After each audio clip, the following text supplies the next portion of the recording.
Ngasigi tungan-tungan pongkiba pausi sindagi lokat pausing update pijari ahanbada maruiba pau Moreda SDPO anan hatpada chenaba kuki khulai paiba ama phaki bagi wahuda Moreda shutdown tokre kuki nupi singna More police station da thomjin kre Ukhrul district ki kuki khul tara taru Kangpokpi district ta tinnaba warep lokre irang manungda kuki ki khul anoba kaya sangbatuna mi tasinba letri haina birena phongdokre leak oiraba audio gi original copy National Forensic Lab ta pikhinaba Supreme Court na khanghankre Wangjingi video office sangabagi ihoda nomai kapkiba security personnel singi matakta inquiry chathagadabani haina hairok apunba club na phongdorakri tribal singi chapha thorangi scheme project singi thadaraki basenfam sing Kangpokpi amasung Churachandpur dana sakthung hena pire haina CM da wakatkre Ministry of Home Affairs na kuki militant sing sizinaraga mijamda akiba pire haina phongdokre State Mari amasung Union Territory amada pangthokiba mikhalgi exit poll da Tamil Nadu da DMK West Bengal amasung Assam da BJP Kerala dana Congress lengak laklaba yai Kaupum Kaitel da dukan yauna yum taramatoi maina tumna chakre Kwakta amasung Moirangi marakta bhab tanadaba leramba sing ASP yauna phamina tuna yanaba purakre Police da nauna piriba power UAPA lising chamapun hupumapan maitei khaki oiragani haina N Tombi chanuna phongdokre NRC gi matangda Jaliangrong Union gi wafamda kumja lising chamapan yankima toida PS year oiraga NRC update tawba mathau tai haina phongdokre NHRC gi member Vijaya Bharti ga CM ga unaduna state asigi human rights situation sing review tawkre Manipur gi irang asi government na lusinba pamlabadi sumna ki minute mangada lusinba ngamgani haina Rahul Gandhi na phongdokre state lengang na willpower lairabadi crisis asi lusinba ngamgani haina liklam ngakpana phongdokre Manipur da tholiba irang asi karamna thorakibano haibagi achum aran thidokpham thoi Chinda khak pauseda khak santi laubana yaroi haina ki Mega Chandrana phongdokre Malemgi nuclear club da Bangladesh yaure Langdai Angsuna hagi Maikei dagi CM da chirol piduna taksinkre miyamgi chamamnaba sing kokhanaba DIPR Manipur fact check koba official Facebook page ama launch tokre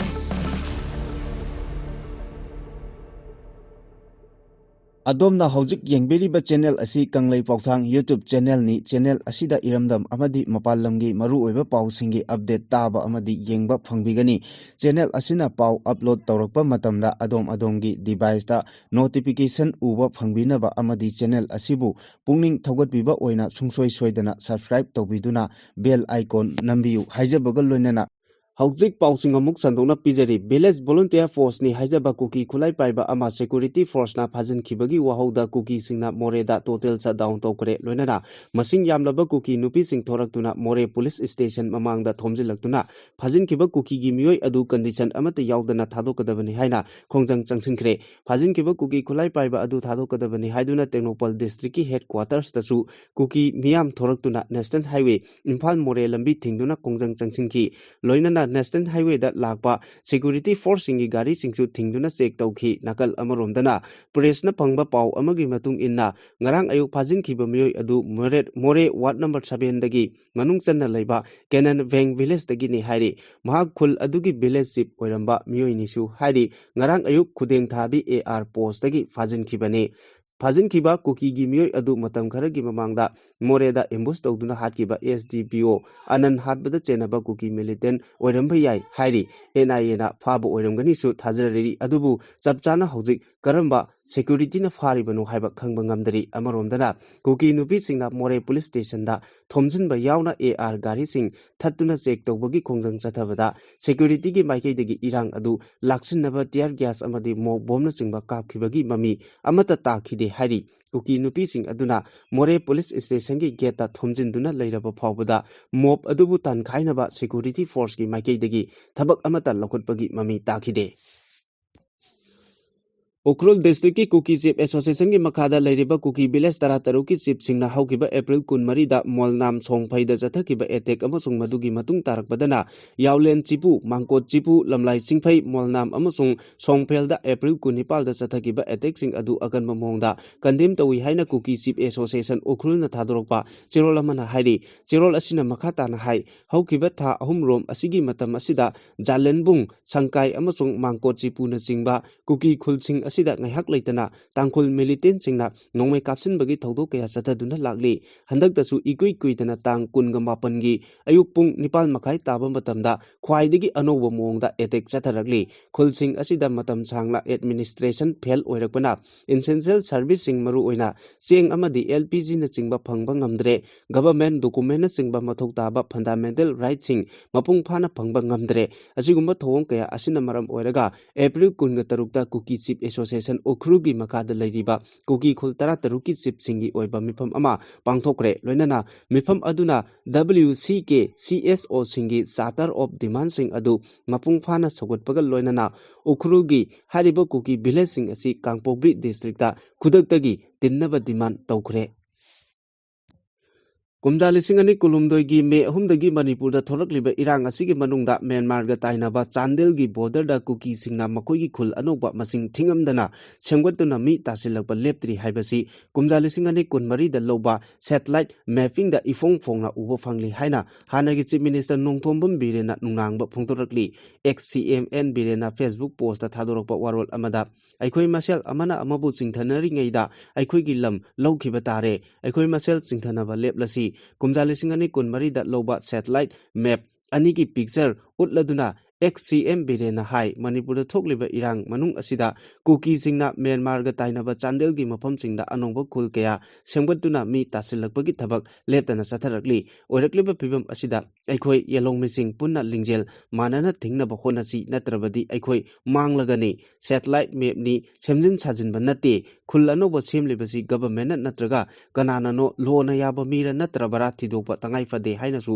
phongdorakli XCM Birena Facebook post thadorokpa atopa serol amadana Manipur da matam kaya gi mamangdagi phurup kaya punna khundaminarakli masigi manungda scheduled tribes sing maitai pangal amasung lebak asigi tongan ba mafam singdagi lakpa miyoi sing yauri punna leminariba sing asigi manungda scheduled tribe amakaki hojik list dagi lokthoknaba honari Manipur da lairiba scheduled tribes sing maitai amasung maitai pangal nataba India ge atai state singdagi changlaktuna leminariba ILP system gi makada leibani hainasu phongdorakli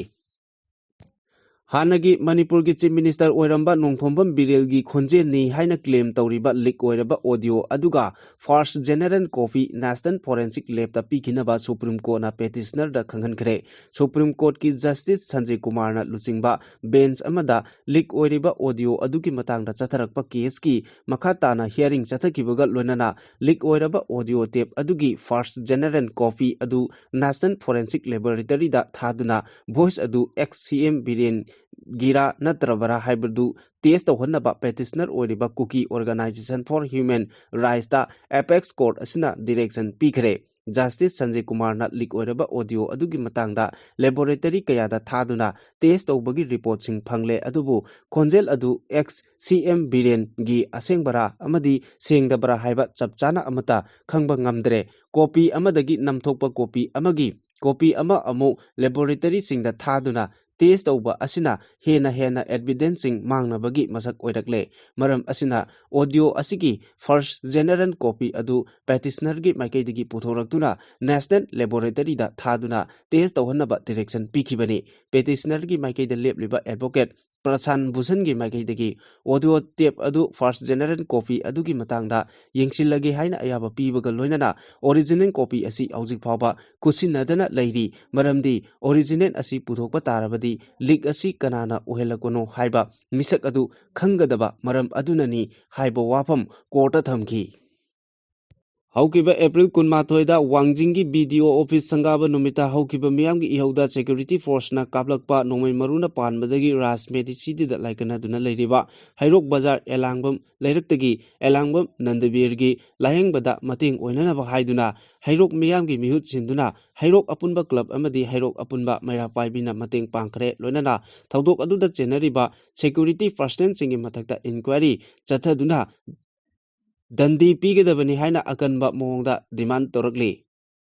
Indian Constitution के Article 275 1 Makada Tribal Singi Chawkhat Thorangi Damak Amadi Project Scheme na Singba Singi Damak Thadarak Patsenpham Manipur Lenga ki Tribal Affairs and Health ki Minister na Achan Mirai Naiba Mongda Thadok Le Haina Federation of All Tribal Youth Clubs Manipur na Aiba Chirol Ama Pisinduna Manipur ki Chief Minister Yumnam Khenchanda Wakat Kare Federation Asigi General Secretary Hobson Machin Manau na Khuyek Piduna Pisin ki Bachirol Adugi Matungina Hiramasigi Matangda Chief Minister na Khudakta action lokatnaba amadi phan thadokpagi bongda re-examine tongnaba wafam phongdokli cherol aduda makata na hai Manipur lenga ki makada leiriba Tribal Welfare Department asi akaknaba tribal amakhakta gi nate department asi Manipur da leiriba tribal amadi purup kayagi ni adum oinamak laibak thiri badi haujik Manipur da thokliba irang asina Manipur gi kanglo purup singi marakta thajanadaba amadi nungsinadaba kaya thokali haujik leiriba pibam asida chakot thorang amadi atai scheme kayagi damak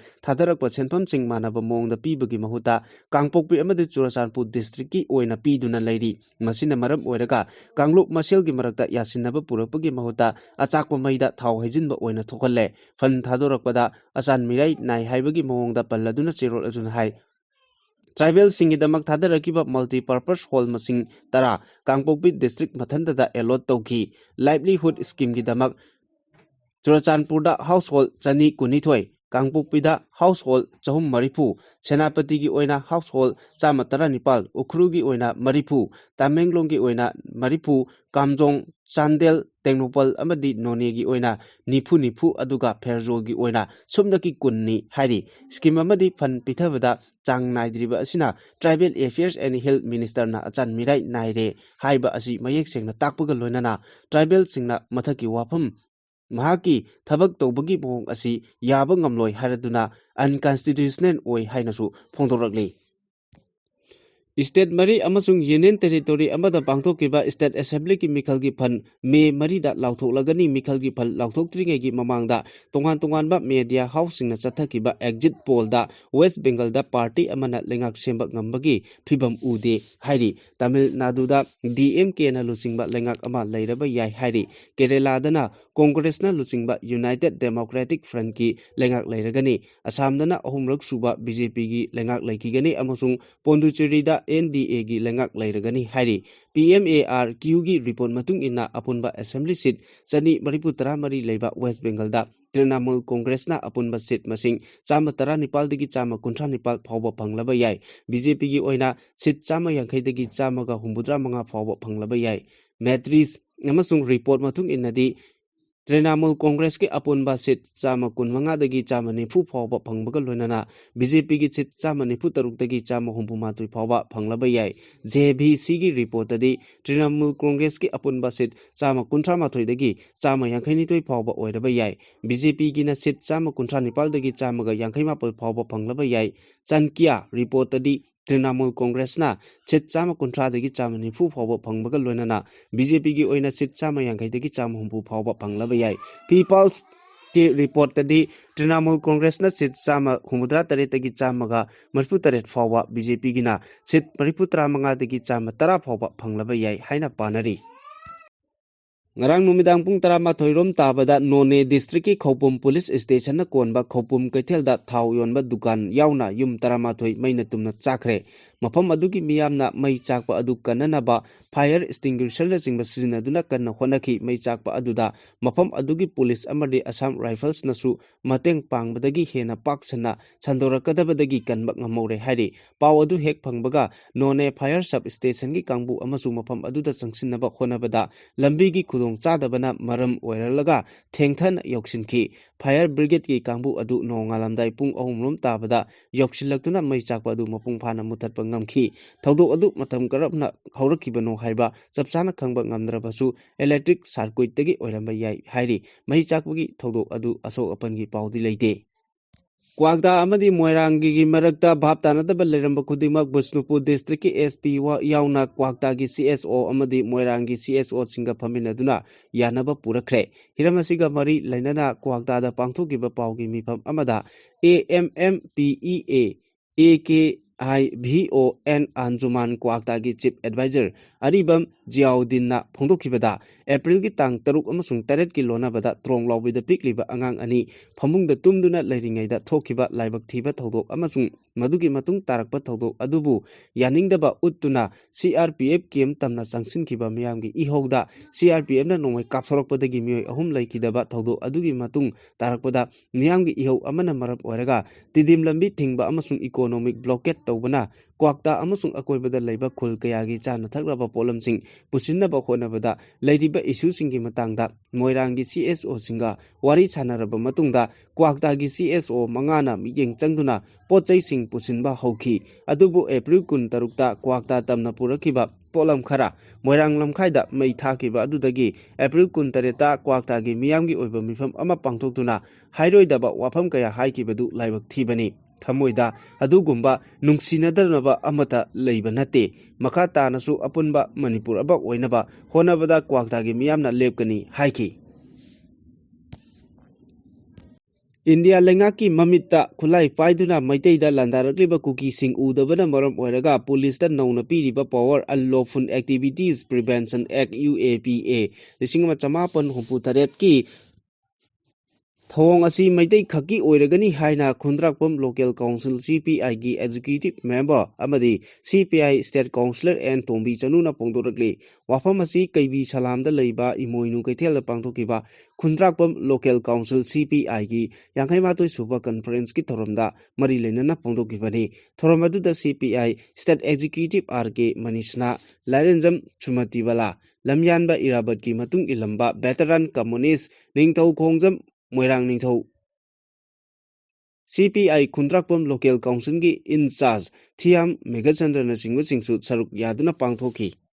Manipurda illegal immigration gi wathok losinaba thomoi sena honadabagi thongbu Jalerangrong Union Assam Manipur and Nagaland na yaningdaba phongdorakli lobasin thadorokpa chirol man hai census pangthok tringaida lengakna kumja lising on chama panya khaima toida BSER oiraga Manipurda National Register of Citizen update tobo mathok tai Manipurda hojik oirakli ba phiba masi kudong thiningai oirba tanpam yoksilakle haina palladuna chirol sina makata na hai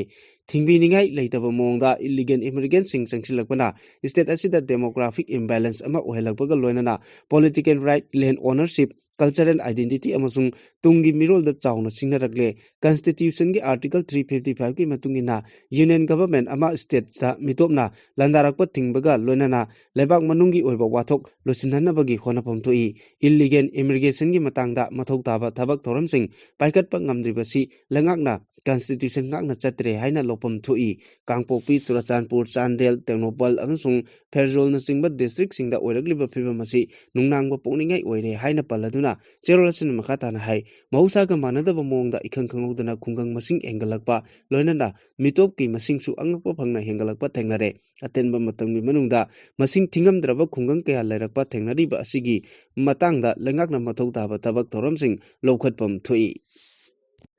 National Human Rights Commission gi member Vijaya Bharti ngarang Chief Minister Yumnam Khemchan Singha CM Secretariat unaduna state asigi hauzik oiriba tangdu leita draba phibam asiga mari lenana human rights singi matangda review meeting pangthoktuna khanai nenekre NHRC gi member Vijay Bharti Manipur khongchat asi commission asina state asida thokliba violence ki manung channa sexual assault ga mari lenaba report singa mari lenana notice issue tawraba matung Consign piraba matungda yengsinba oina lakhibane unakiba aduda chief minister na state asigi citizen sing maru oina nupi naha amadi angang singi right sing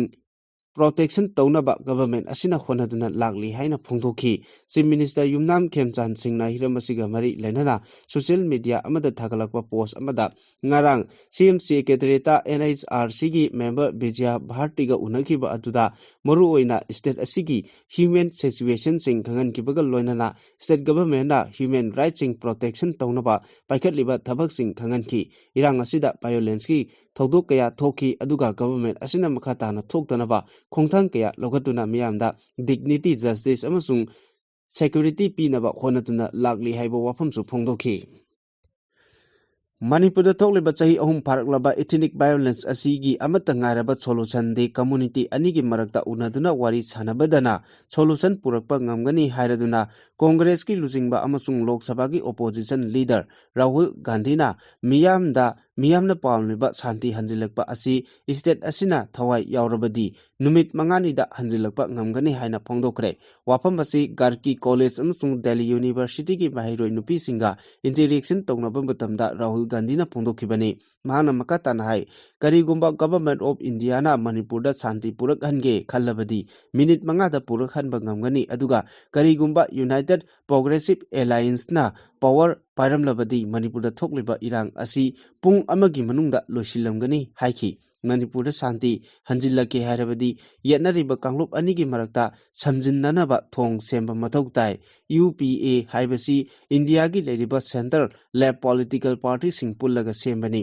masida Indian National Congress na lusingduna lisingani mari dagi lisingani tara mari fawba government pairami haiki mahana makatan hai Manipur state Indian Army na constitution anigi community anigi khanariba singasi thingadabani adubu hawjikti community ani asi semjinnaba thong saduna tungkoina santi lainaba sinba mathau tai Manipur da thokleba violence sing asi center na loisinba pamde haina maral siraduna Prime Minister Narendra Modi na irang mayok nariba Manipur state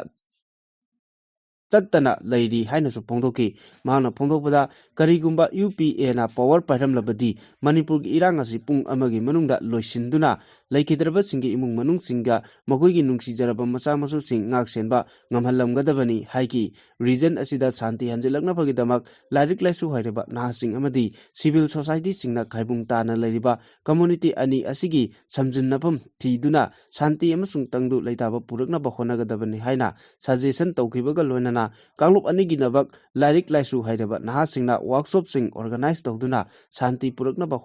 honagadabani su haiki State lengakna willpower lairabadi thokliba crisis asi loisinduna ingtapa purakpa ngamgani haina Home Minister Office ki NE Division ki Additional Secretary Piyush Goyal ki paukumdagi khangba ngamle haina liklam ngakpagi President Haubijam Jitena phongdorakli Haubijam Jitena phongdokpada Manipur da tangdu laitadaba pibam amada lairiba asi India lengakna yengsinbinaba liklam ngakpagi maikaidigi Charter of Demand mari yawba memorandum ama lebak asigi President Prime Minister, Home Minister, Defense Minister da pisinkere madugi paukum oina Home Minister Office ki NE Division ki Additional Secretary Piyush Goyal na Public Order hariba asi state ki list of 7 Schedule of Constitution ki makada state ki mathawni Government of India na state na nirakpa mathaw taba assistance khudingmak matam chana piri hairi maram asina state lengakna willpower lairabadi tangdu leitadriba asi loisinba ngamgani haiba center ki pakhum matungina khangba ngamle haina phongdorakli amaromda ngaihak leitana state asida Pikliba angang yauna tamthina mihatpagi thawong chathariba asibusu liklam ngakpagi President Haubijam Jitena pendaba phongdorakli Magi Phurup amade Kanglup ki damak khallaga thabak tawrabadi Manipur asi Kanglup amata khundaduna leiba ngamloi haina MPCC gi CLP leader K Megachandrana phongdokre MPCC gi leader K Megachandrana lucingba team amana ukrulda Kuki amade Naga Kanglup ani gi marakta khut thongnabada soktuna Rims Hospital da layengduna lairiba asokpasing yengsinba lakhibaga loinana angamba mateng pangbaga mari lainana wafamasi K Megachandrana phongdokhibani lamdam asida mahosagi pibamda Anjilaknaba ingna chigna nungsi chanana laiminaba asina phurupumna maki yaipaba oigani nongma kangdana chingamadi tamda toina irang thokpa asina maram oiraga Manipur miyamna yamna awaba mayoknari communal violence asi thingnabagi damak state amadi center lengakna honagadabani irang asina maram oiraga asok apan yawba amasung lambi chatpa yadabadagi apaba hospital da layengba ngamnaba kayasu lairi aduna lengakna yengbinaba honagadabani mahana makatana hai Karamna thokibano haibagi asum aran tidokpam toi chinda khak paucheda khak santi laubana yaroi hauji kumja lisingani kulumdegi me ahumdegi chatharakliba irang asi sahi ahum pharakadore irang asina maram oiraga maitei kuki naga khak natana lamdam asida khundaminari ba Kanglup Phurup amata Saitheng phangdaba yaudre saitheng loina phangle maru oiba sel thumgi pibam soktharakpa thabak phangdaba pot phangdaba free moment yadana leiri kanana aina si thugairaklibano haibasi thigetpam thui yana yanaba chatpana yaroi state amadi center lengangna thigetpam thui haiba wafam su phongdoki Bangladesh ki Rupurda leiba nuclear power plant mathau toba haukibaga loinana lebak asi malemgi nuclear club ta yawba ngamle Russia gi pressurized water reactor technology sizinaraga Bangladesh ki nuclear plant asi electricity puthoknaba thorang lokhatpa haure capital city Dhaka dagi kilometer chamo humpu lapna leiba maphamda semgatpa nuclear plant asina mai megawatt 2.4 puthoknaba pandam thamli chahi asigi loisilakpada Bangladesh ki mafam ayamada electricity mapung phana phanganaba thorang lokhale hari adum oinamak Bangladesh na electricity ki awatpa leibana makhatana India dagi mai laiki dauri Bangladesh ki Science and Technology Minister Fakir Mohammed Anamna hai Rupurda paikalakliba project asina National Energy Security ki mapanga kangkalanbada chawna mateng oiragani chawrakna $1 billion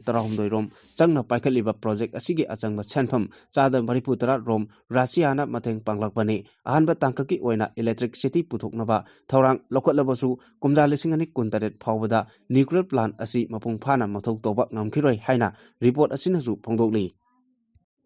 Langdai Khangsu Nahagi Maikaidagi point tara yawba memorandum ama Chief Minister Y Khemchanda piduna thabak oina pangthoknaba takchinkre Langdai Khangsu Nahagi Maikaidagi Chief Minister da pisinkiba memorandum aduda taliba demand singdi trong lawbi tawdok amadi masiga manaba hingsagi tawdok singda chenariba militant sing UAPA gi makhada phaduna cherak piu terror attack tagi ngakthoknaba khudong thiningai oiba khulai singda matik chana security force deploy tawgadabani reserve Forest Protected Forest ki lam aranba mongda khopchinduna loksiliba sing kudakta takthokadabani satellite mapping survey tawtuna poppy cultivation ki thabak mapung phana muthatkadabani amadi chenaba sing phagadabani kumjal singama chamapan yakhema thoigi satellite data da yumpham oiraga illegal oiba village kaya hengalakre haiba phongna miyamda khangangadabani akaknaba matam ama piraduna Manipurda National Register of Citizen NRC update tawgadabani kumjal singani kulumdoi me ahumdagi Micham Miyamgi Matakta terrorism ki thong kaya chatarakliba asi mapan gi force na chathabani masi ethnic class nate amadi law and order ki problem su nate haina miyamda khangna lauthu trong lawbi thawdoki matangda independent judiciary inquiry chathaduna chenaba sing phagadabani matam ama leptuna IDP sing masa masa gi yumda hanjindaba thabak lokakadabani khudakta suspension operation su agreement tokadabani haiba demand sing asini